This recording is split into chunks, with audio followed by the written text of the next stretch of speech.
So students, welcome to the part 4 of the elementary particles class.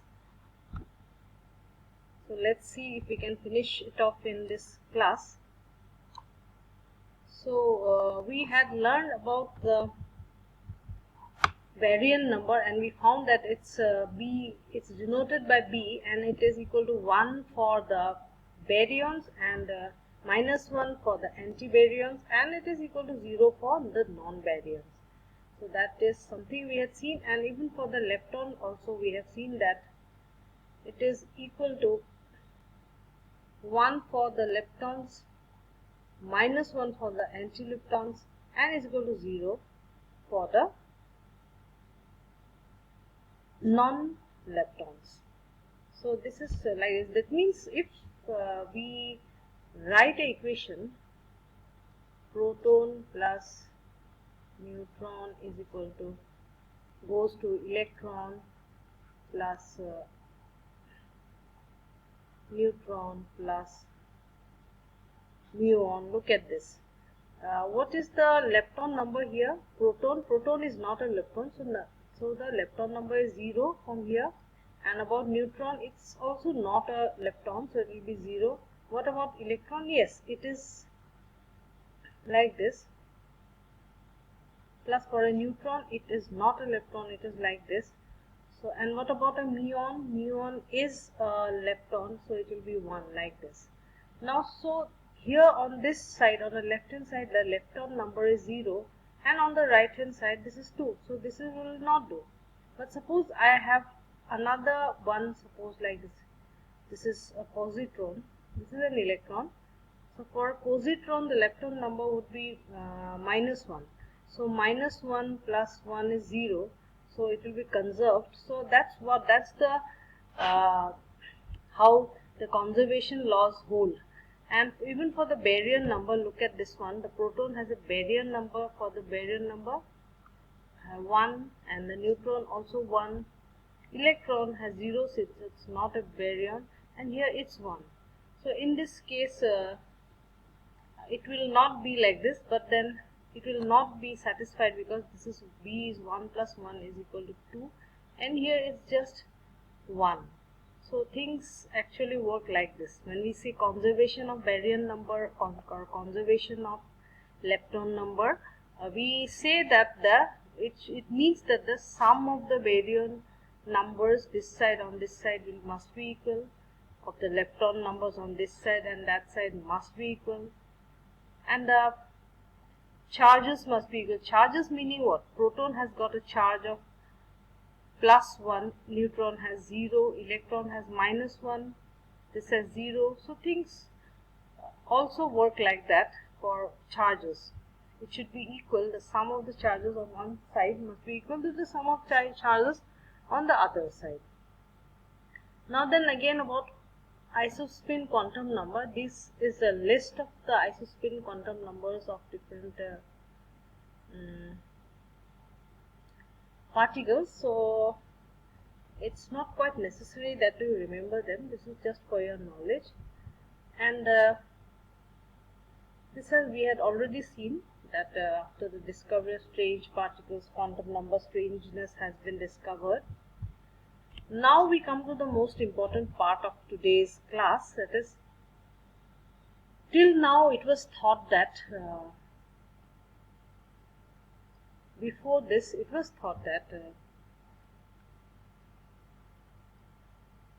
elementary particles were divided into fermions and bosons. At the time, there was this discovery of the elementary particle quark, and it was found that baryons, you know that fermions consist of two categories, that is leptons and baryons. Leptons are the light particles and baryons are the heavy particles. It was found that baryons can be further subdivided. That means baryons now no longer are elementary particles. They are divided, they are made up of quarks. And after the discovery of quarks, that means the whole classification had to be modified, and let us look at how it is modified, what is the present status of this classification of elementary particles. And this present status is, the present classification is also called the standard model of classifying elementary particles. So you have to remember this. So you see, we still have bosons and fermions, and then we had what? We had leptons and baryons. So leptons remain like this, leptons and anti-leptons, because earlier we had electron, which is a lepton, and we had a positron, which is an antiparticle. So these antiparticles are now known as anti-leptons. And then now we don't have all those particles called baryons, and baryons divided into nucleons and hadrons, as you will remember. Not hadrons, they were,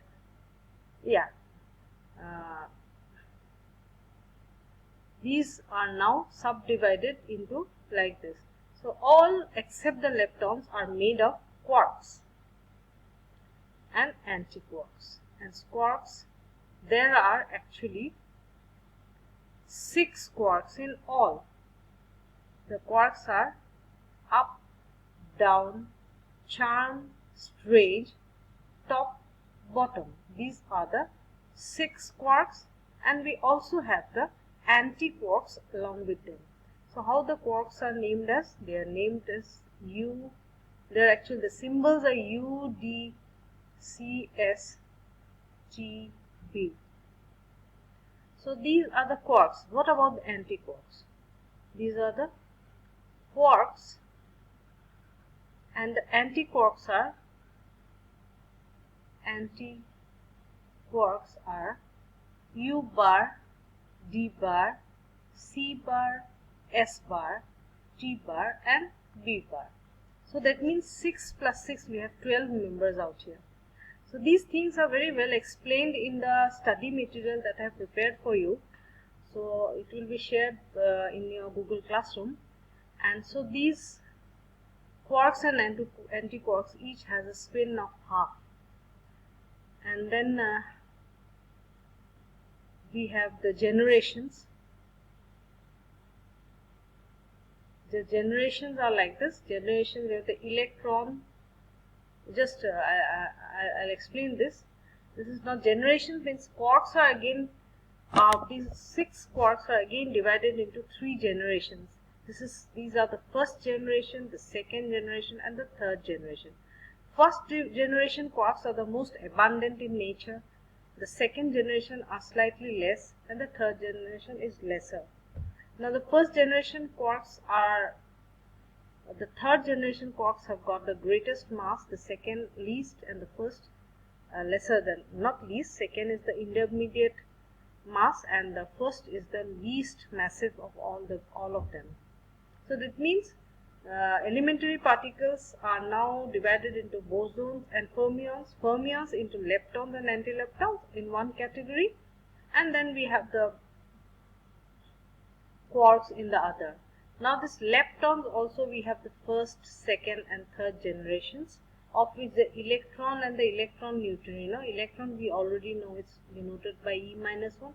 What about the electron neutrino? It is denoted like this, E minus, like this. But then along with it we'll also have the positron, and this is called the anti-electron neutrino. We have the muon. Muon is like this with the muon neutrino. Then we have the tau with the tau neutrino. That means it will be denoted by tau. I'm sorry, it shouldn't be, this is wrong. It should be muon neutrino.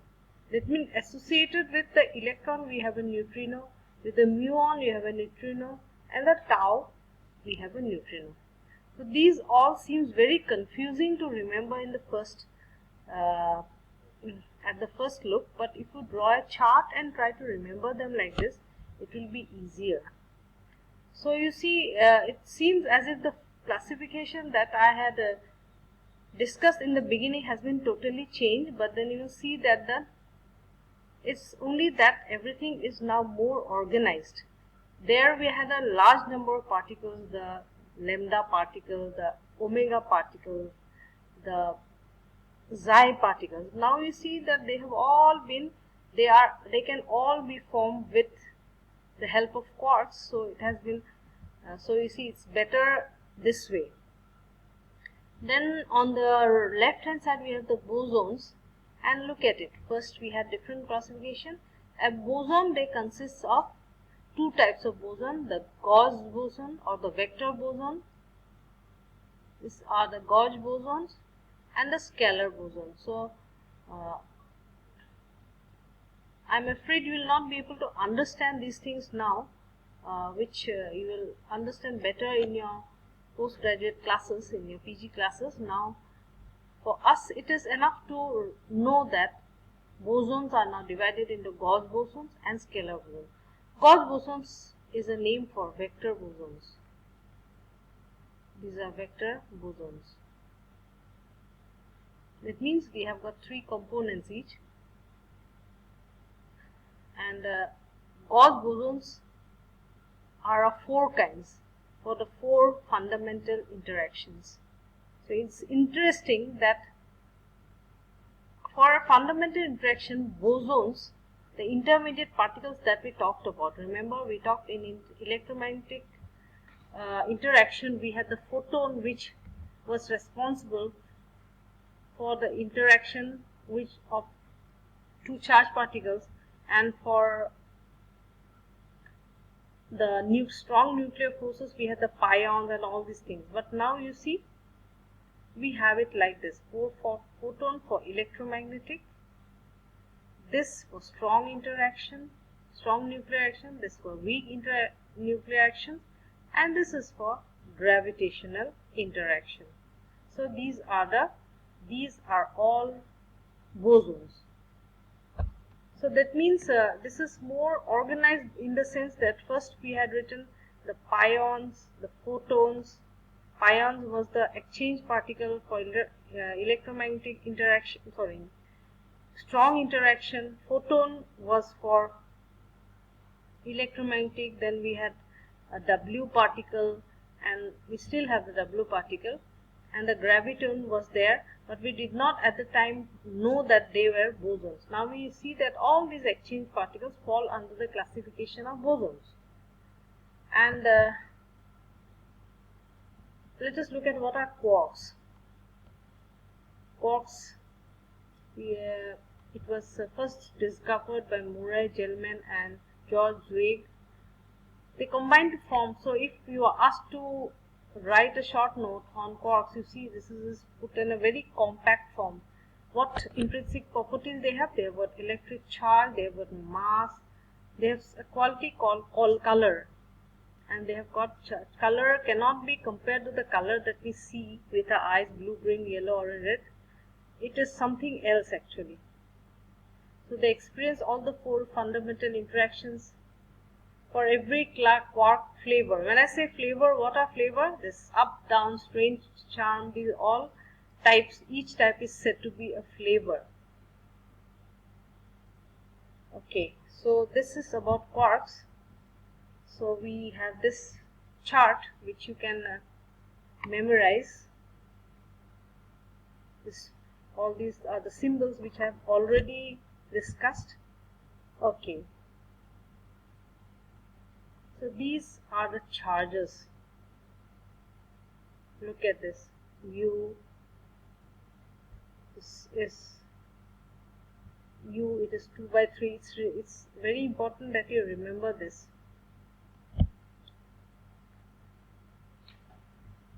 Because it makes up the protons and neutrons. So up it is 2 by 3, down it is 1 by 3, like that.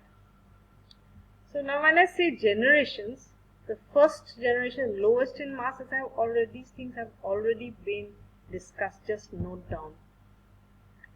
These are the three generations. These are quark composition. In one baryon you have 3 quarks. In one anti-baryon you have 3 antiquarks. One meson you have this like this. So this is a very important one. Please take a look.